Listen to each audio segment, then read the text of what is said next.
An interview came out with Alina Zagitova a couple of weeks ago, and this broke down the semblance of Assol, her career plans going back to the Olympic moment at Team Tutberidze, and her life after. So she firstly mentions the semblance of Assol and how she came up with the idea with her producers because no other figure skating show has ever implemented a rock musical before, and she wanted to be the first to do something new. She really loves to be in the role of a producer and loves to think creatively and produce the best that she can. Идея пришла к нам еще в момент создания «Хранителей времени», моему режиссеру Светлане Краюшкиной, но потом мы решили немного его апгрейдить и сделать рок-мюзиклом. Это была уже моя идея, потому что хотелось внести что-то новое в эту сферу. То есть все-таки не вы произнесли первые слова, а не сделайте нам мюзикл по мотиву «Малых прошлых». Нет. This big project does require a lot of problems, but it's all worth it because of the idea that you have in mind or the common goal that you're working towards. She says she's always been a fan of rock music because she even listened it during performances when she's preparing or she's warming up because it keeps her focused and it keeps her strangely calm. But she said that she's a fan of all types of music. There's no specific genre doesn't dislike. She likes all of them. And it all depends on her mood, what she's listening to. So in the show, Assol, she composes her own music with her team. And they try and come up with different concepts and different styles to suit the Assol show. And so right now she's feeling quite emotional about it because she said that she really isn't that emotional and doesn't shed tears whenever she listens to music. But when she's assembling her own music, obviously that feels really personal and she does feel quite emotional. А вообще рок вы любите?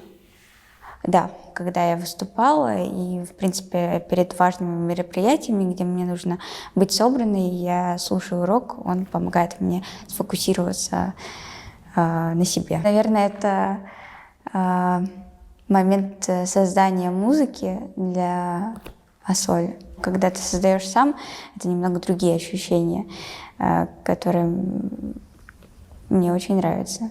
Это вы вместе с композитором сидели, вы имеете в виду? Да, конечно. Писали аранжировку к мюзиклу Assol. She talks about the character in Assol and how that is quite a rebellious character. And she gives an example that one time she's been rebellious is that when she's working in the media world, it's acceptable to do hugging, kissing, and being very physical with each other. And she just finds it unacceptable. She believes there's physical boundaries put in place and she doesn't like them being broken. She doesn't get the concept. And she finds that so many people think that she's caught star disease because she's cold and arrogant and self-obsessed in some way that she doesn't want to hug somebody. But she said it's just a personal preference and that she doesn't believe that's the case. We all know that Alina Zagitova loves transformations, and at one point she really needed to compensate her teenage years because teenage years are the years where you get to experiment with yourself and your different style. But because she always had figure skating in home, she never really got to experiment with any of her appearances or do anything outside. And so right now in her adulthood, she's trying to compensate for all that time lost. And so she really wanted to dye her hair another color just because it was part of a phase that she needed to do. She tried to communicate with her stylist to see what best color suited, and they came to the conclusion that purple was going to be her color. She never actually told her parents, it came by surprise, but the parents already kind of expected different transformations and got used to her always changing up her looks. Obviously her grandma gave her a piece of her mind, but ultimately she died. Наша Assol бунтарка. Да. Это и в вашем характере? Я думаю, что да, есть такой момент. Мне кажется, что мы все в какой-то степени бунтари. Я могу привести примеры. Допустим, у меня есть много выходов в медиасферу, да, в светских хрониках тоже я участвую. Допустим, там принято обществом обниматься, там, целоваться. Вот. Я это все не люблю, мне это непонятно. И многие люди воспринимают это, как будто у меня звездная болезнь или я очень холодный человек. Ну вот немного иду наперекос обществу, и многие это не понимают и не принимают. А вам просто не хочется с незнакомыми людьми? Ну да, это личные границы, которые я выстроила. А был вообще вот за последнее время какой-то поступок, о котором вы могли бы сказать, вот, бунтарский, вот, помимо того? Покрасила волосы в фиолетовый цвет. Многие этого не поняли, но мне вот хотелось так.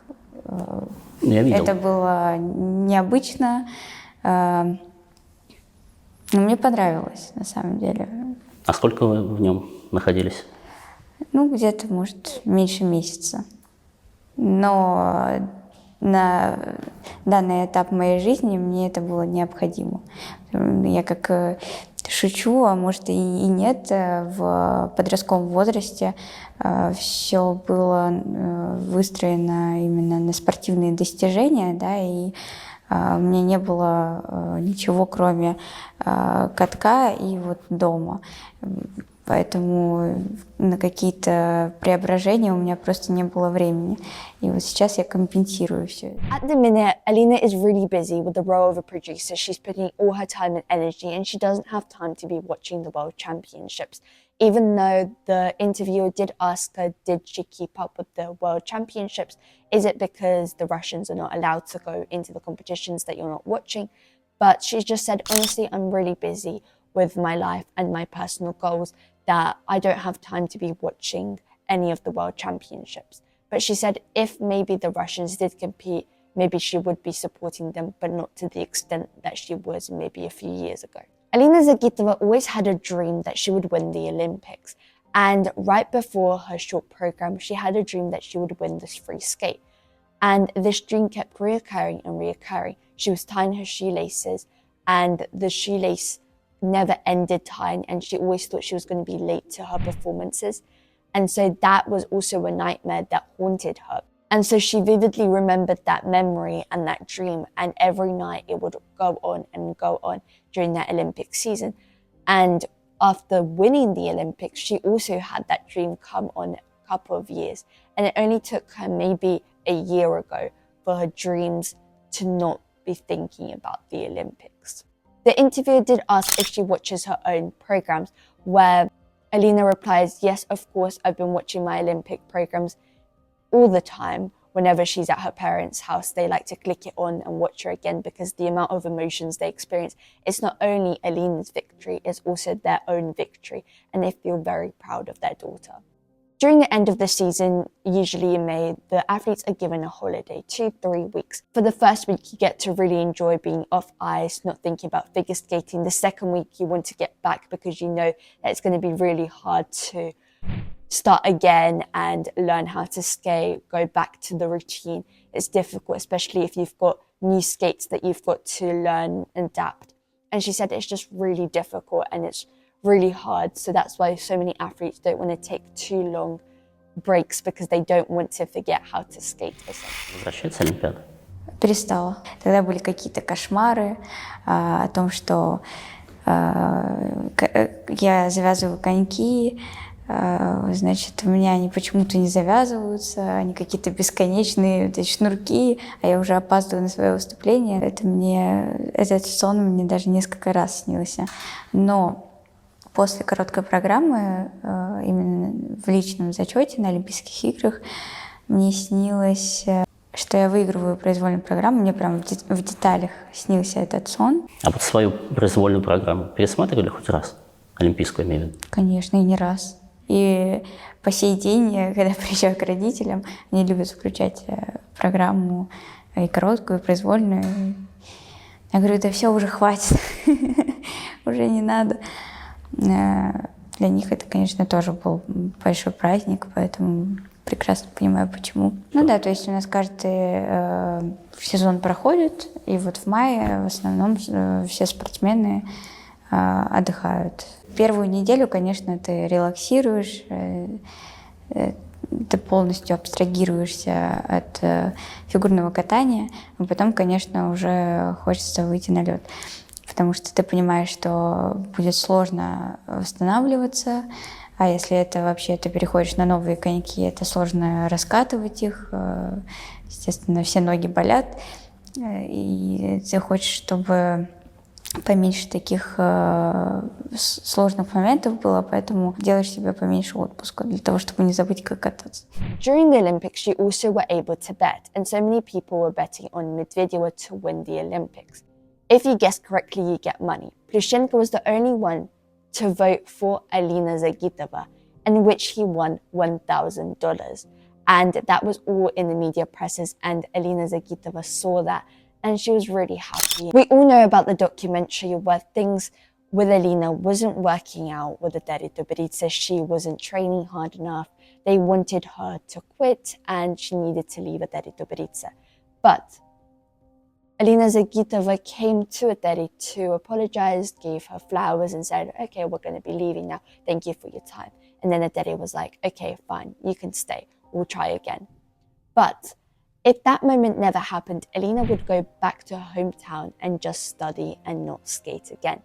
So that period was really significant for her because those words from Ateri to say, okay, I'm giving you a second chance, meaning that she had the chance to go to the Olympics and become the Olympic champion.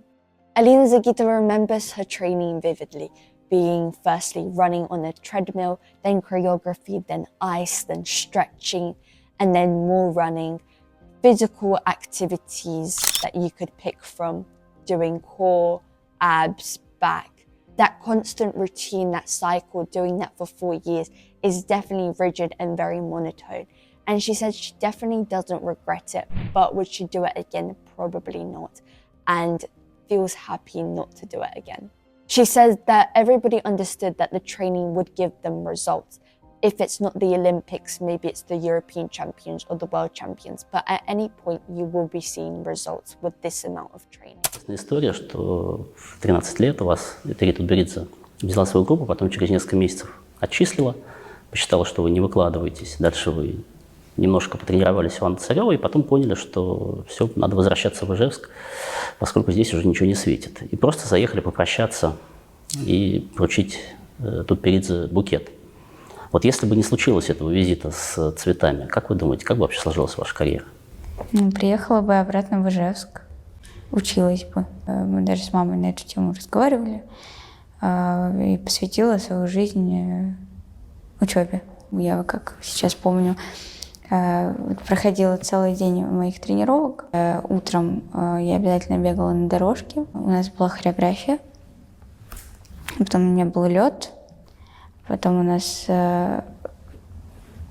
была растяжка, ну, как типа заминка после льда. Вспоминаете вот этот свой режим? Да, даже уже перечисленно хватило, чтобы это, такой прийти легкий ужас. А вот вы когда это вспоминаете, с какой-то ностальгией или, наоборот, с ужасом, как я вообще могла все это выдержать, и как это все было тяжело и однообразно, особенно, что такой день сурка? Мы же все знали, как бы, что это в любом случае, если не к олимпийской медали приведет, но какой-то результат он будет. Поэтому с ужасом я не вспоминаю это, но я бы точно не повторяла этот период больше. She mentions that if she ever had a daughter, she doesn't know if she would give her to figure skating, but she said it's a most likely no, because she understands the amount of involvement that the coaches and the parents have to have within the figure skating world. She said that usually the kids do have some hysteria, some emotional trauma, and she said she doesn't want to deal with that because she had that as well, and that experience and the amount of time and effort her parents had to put in to calming her down. She doesn't want to relive that. And because of that, right now, she really likes to lock in her emotions and only show her emotions when she's in her house alone. She never wants to show emotion when she's in public. She always tries to stay calm.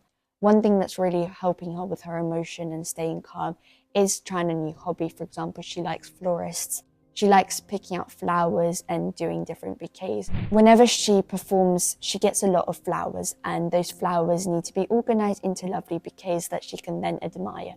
And doing that really gives her calmness, and it gives her a sense of fulfillment. One thing we know is that she loves to go into media and journalism, and expanding on her career She doesn't know whether she wants to take interviews because she finds them quite boring, but she definitely loves doing production, loves doing vlogging. For example, on the first channel, she does those vlogs. She finds them entertaining. She loves something very emotionally driven and being an emotional roller coaster because she finds that being the most interesting. Последняя истерика в вашей жизни. У меня не бывает такого, знаете, прям... Я обычно не показываю все это при людях, и в основном все это под 50 замками, и чтобы никто не видел. Находить для себя хобби. Вот сейчас я занялась немножечко флористикой. Это меня как-то успокаивает. Дарят цветов там после выступлений. Вот, и можно красивый цветочек, красивый букет собрать и наслаждаться им. Связать свою дальнейшую жизнь с телевидением, журналистикой, о чем не раз говорили в интервью. А в принципе, если говорить про телевидение, вот что вам бы хотелось, что было бы вам интересно? Быть ведущей в студии, быть, допустим, комментатором, ну, понятно, речь про фигурное катание, или чтобы это была какая-то своя передача, где вы брали бы интервью, например, в таком формате, как мы сейчас сидим? Я бы хотела... Мне нравится формат, который есть на Первом канале у меня. Это влоги, да, про спортсменов. И на самом деле я бы хотела попробовать вести какую-нибудь свою передачу креативную, эмоциональных качелей, чтобы там взрывалось что-то. Тут же лил дождь, я не знаю. Ну, в общем, что было интересно. Alina Zagitova loves experimenting with her life. She loves going into new directions. She doesn't want to only stick to figure skating. She likes to go into different atmospheres. Every single night she analyzes her day and writes to her team if she wants to do other things in the future. Usually they're quite late at night and her team's already tired and exhausted and she just laughs it off. But she always thinks about the future move and she's always so goal-orientated and knows exactly what she wants to do with her life. She has quite a fulfilling life with shows, performances, producing her new show. The interviewer asked her if she has any friends in figure skating, where Alina says no. And then a further question says, did she ever have them? And she says no, which raises the question about Anna Shcherbakova because we know those two are so close together. And the fact that she doesn't consider it friendship, then what else does she consider it? The interviewer asked her if she had any bad habits, in which she said that everybody has bad habits because we're human. Ilya, which is a figure skater in America, likes to, after his performances, eat chips and play PlayStation. She says that she loves to sleep long and goes to bed very late. She said whenever she has the opportunity, she likes to sleep in. And one time, whenever she was on tour, she slept for so long until 10 p.m., which was like a whole day. And people started to feel worried for her. They woke her up. And after waking up, she still felt tired and wanted to go back to bed. Трусова как-то сказала, что в фигурном катании дружбы не бывает. У вас есть подруги-фигуристки? Вот именно те, кого можно назвать подругами, не приятельницами, там, знакомыми, а прям подружками? Нет. Я очень люблю поспать, и в период, когда я ехала на гастроли в Краснодар на поезде, мне там, по-моему, около 22 часов надо ехать до туда, я практически все это время проспала, и то и не выспалась, потому что меня разбудила просто проводница, потому что она запереживала, я там ничего не ела, ничего не заказывала и вообще не подавала никакие признаки жизни. The interviewer then asked her if she ever restricted herself into fast food, alcohol, chocolate. Alina said she doesn't consume alcohol very large amounts, and whenever she feels like her body wants or craves fast food, she would go and try and get like a 6 chicken nugget meal with maybe some fries, but not a lot of a big portion. And she doesn't do it often. It'll be like once a month or once every 2 months. She hates the question when people ask her about what she wants to do in 5 years because she doesn't know. She says life takes you in different directions and it corrects itself and you make mistake after mistake, you learn from your mistakes. And it's such a learning curve. She doesn't know what she wants to do and hates those types of questions. But the interviewer said, well, maybe you want a family, maybe you want a husband, children. where she says she doesn't want that. She said if it happens, it happens, but she's not looking towards that. She doesn't have the goal in 5 years to have a family. Последний раз, когда я ела фастфуд, это примерно месяц назад. То есть я не так, чтобы там прихожу и наедаюсь этим всем. Это просто вот 6 наггетсов и в зависимости от настроения какую-нибудь картошку фри или картошку по-деревенски. Какой себя видите лет через 5, например? Я всегда не люблю отвечать на этот вопрос. Жизнь всегда вносит свои корректировки.